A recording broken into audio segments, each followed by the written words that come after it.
Last week, I watched a Cinefix video about one of my favorite movies, The Big Lebowski. In the video, they made the claim that the movie was actually a film noir and presented a lot of evidence to prove their point. I didn't have a problem with this because I had once attended a class on film noir in which my professor flat out stated that The Big Lebowski was a noir film, although he wouldn't really go too much further than that in explaining what kind of a noir it was. In other words, I had been introduced to the concept a long time ago, so it wasn't exactly news to me. Yeah, well, that's just like your opinion, man. However, as they described what film noir was and how The Big Lebowski worked as a noir film, I became acutely aware that they were missing something rather important. They didn't really explain what film noir was, and in the end they made some pretty big leaps in logic that they didn't bother to elaborate on. Regardless of these issues, as I watched the video, I began to understand what was really going on with this movie. Oh yeah, I get it, yeah. What? Oh man, my thinking about this case had become very uptight, yeah. If you haven't seen the video, I highly recommend that you check it out, and I will be providing a link to it below.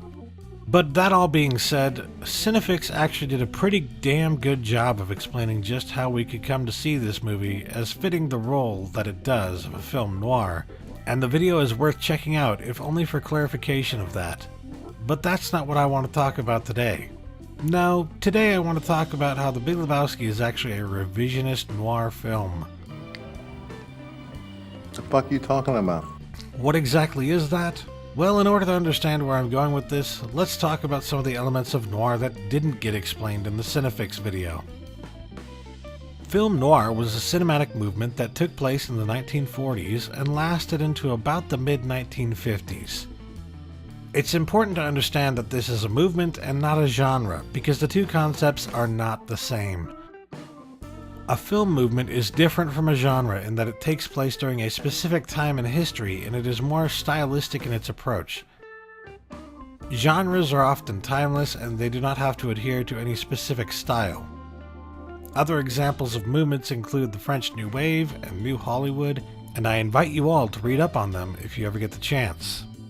So why is it important to understand that film noir is a movement? Because it requires a much more strict adherence to tropes than a genre does. And it also requires a more strict adherence to the time frame in which it was made. It is fair to say that there have been noir movies made outside of the 1940s that do fit the style and concept of a film noir. However, they aren't exactly film noir. If anything, you kind of have to add the tag of neo to it because it's new noir. It's not something that fits into the actual movement itself. It still kind of exists outside of the movement because the movement only took place during a certain time. Genres, on the other hand, are fluid and constantly changing, while movements require certain elements that are almost always the same. For instance, the New Hollywood movement wasn't just about rejecting the traditional Hollywood fare on a low budget. It was also about replacing Hello Dolly with Bonnie and Clyde. It was about a youth culture rejecting the happy-go-lucky musicals that their parents enjoyed and demanding something gritty, realistic, and often violent in its place. In much the same way, film noir wasn't just about taking elements of German expressionism and mixing in the same old story about a down-on-his-luck detective getting in too deep. It was about the popular pulp writing that inspired the stories themselves and the rejection of modernity as a tool of the upper class to control and keep the lower class out of their way. Unfortunately, they kind of forget to mention all of this in the Cinefix video, which is why anyone who is unfamiliar with the movement will probably be a little confused at the end. And modernity is at the crux of defining The Big Lebowski, as the film is most undeniably one of the most postmodern films of them all. Now the charge was true, and they say he ran away. Bandit! If you don't understand why they used concepts learned from German expressionism to paint these films with straight lines and modern architecture, how can you hope to understand how little of that exists in The Big Lebowski, and why so little of it exists? In all honesty, the only hints we get of Noir's visual style in The Big Lebowski are so minimal and pointless that they only lend credence to my argument here. Oh yeah, I guess I should finally get around to explaining that, shouldn't I?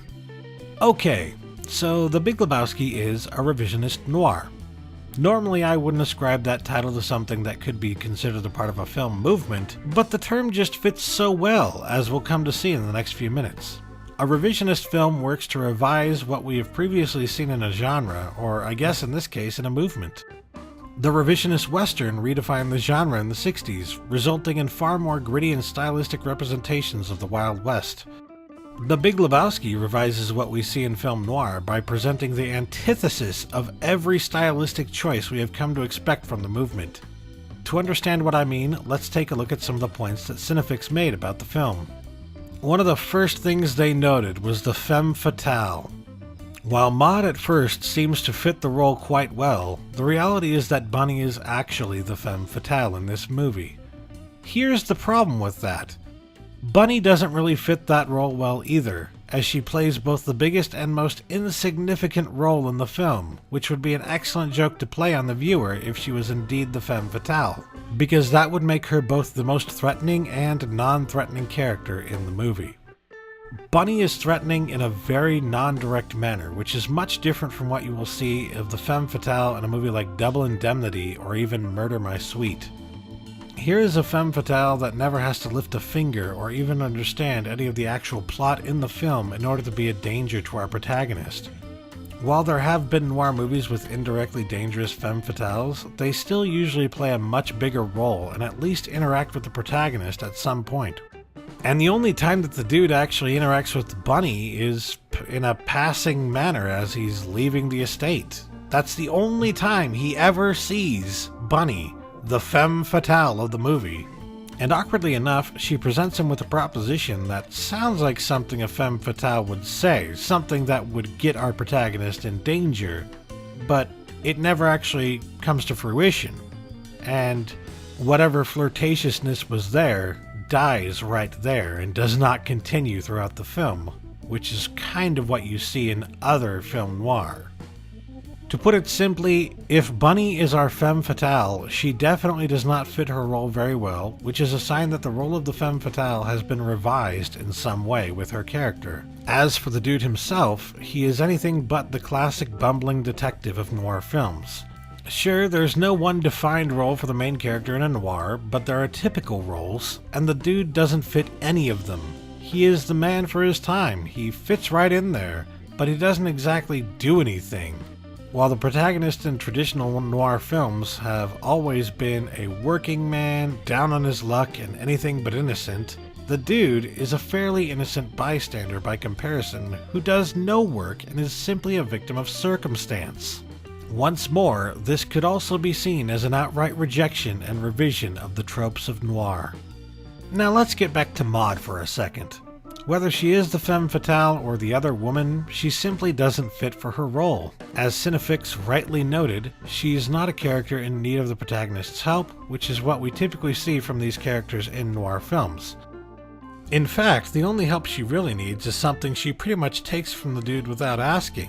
She intends to have his children and doesn't make him a part of the decision in any way, shape, or form. She is an excellent example of a strong, independent woman, which is something that sets her apart from pretty much any and all female characters in noir films. Needless to say, this once again subverts the noir movement.